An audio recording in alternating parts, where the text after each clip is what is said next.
900 years ago, a noble ideal flamed in the hearts of a small group of men and women in a distant land, in the middle of conflict and war. They sought to bring hope and comfort to the sick and the poor, and to defend their faith. Their example stirred others from all nations to join their ranks. Over the centuries, they would be hailed as heroes and despised as fanatics. At times, they would fall victim to war, politics, and even their own humanity, and their light would waver.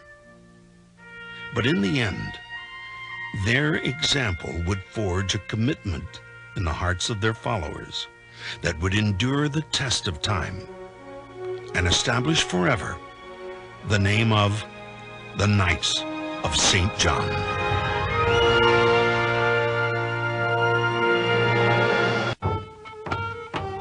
1,000 years ago, Christians, Jews, and Muslims mingled in the sacred city of Jerusalem. By custom and agreement, they respected each other's faith and shared the holy sites. The world east of the Mediterranean Sea was about to explode in a conflict for land and power that would continue for centuries. Muslim Turks were sweeping out of Asia, threatening everything from Arab North Africa to the Aegean Sea. It was the beginning of a struggle between Arabs, Turks, and even the Mongol hordes for control of the Islamic world, and the winds of war were rising. Fearful of the future, the Orthodox Christian Church of Constantinople, being the closest to the conflict, looked to Europe for help. For many years, the rising power of the Muslim Turks had threatened the pilgrimage routes to the Holy Land.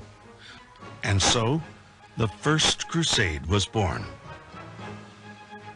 The response was more than the Pope or Constantinople could have hoped for. In 1095, tens of thousands of men across Europe took the cross, dedicating their swords and their lives to the liberation of the Holy Land. They headed for the ancient land of Palestine, where in 1099 they captured their goal, Jerusalem. But within its walls they discovered an oasis of peace that amazed them: the Hospital of St. John the Baptist. The date of its founding is uncertain, and no one knows who built it, although the merchants of Amalfi, Italy, are often credited. It was led by one brother Gerard, and it served the sick and poor, regardless of their race or their faith. Wounded crusaders found healing here, and later showered the hospital with donations of gratitude. Gerard used his good fortune to endow places of rest and shelter, called hospices, along the long, tortuous routes to the Holy Land. And he may even have hired armed knights to protect defenseless pilgrims en route. By 1113, the men of St. John and the women of their sister hospital, St. Mary Magdalene, were recognized by Rome as an exempt religious order, with Gerard as their leader or master. This meant they answered to no one except the Pope and their own conscience. That independence would come to define the very order of the Knights of St. John, and would, some say, determine the future of Europe. Though Gerard was its founder, his successor, Raymond du Puy, was to shape the order into what would become a legend in the Holy Land and throughout Europe.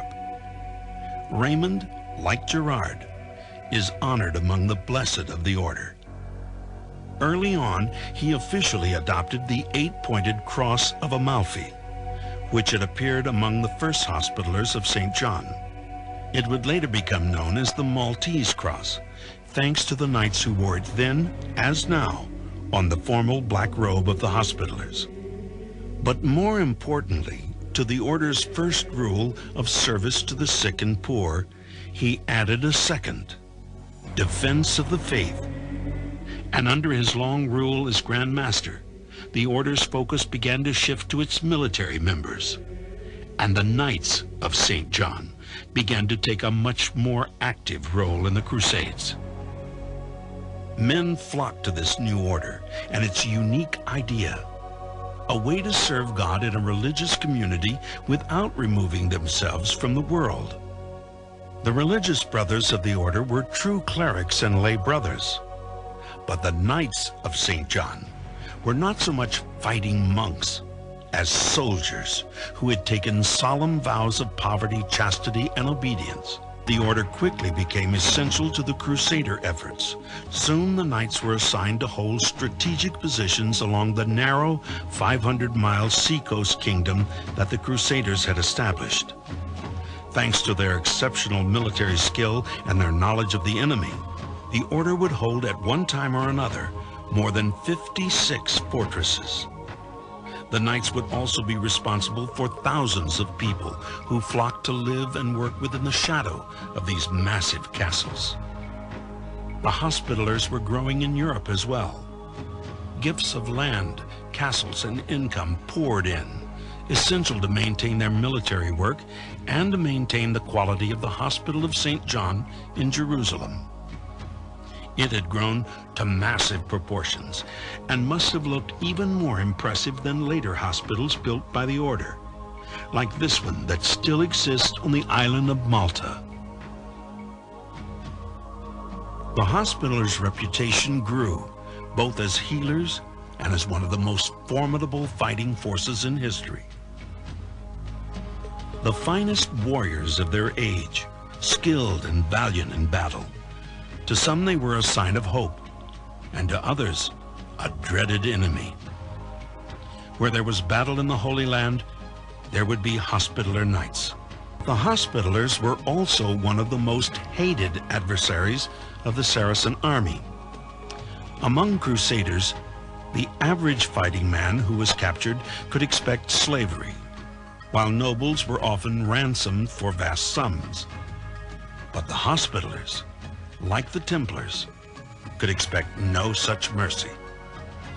In 1187, Saladin, famed for his chivalry and justice, nevertheless revealed just how great the Saracen hatred was. Surveying his prisoners after the Battle of Hattin, the Sultan spotted the telltale white-on-red battle cross of the order and had every one of the now unarmed Knights of St. John slaughtered on the spot. Yet when he took Jerusalem in 1187, Saladin allowed the hospital to continue to operate and made treaties to allow pilgrims safe passage.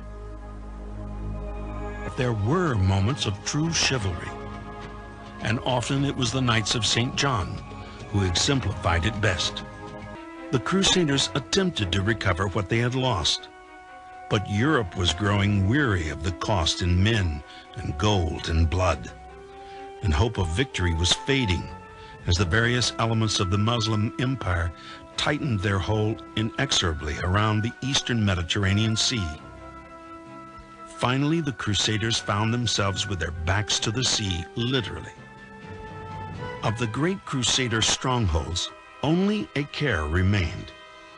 Even it had changed hands many times over the long years of crusading. So important were the Knights of St. John in the history of that city that it was known as St. John d'Acre.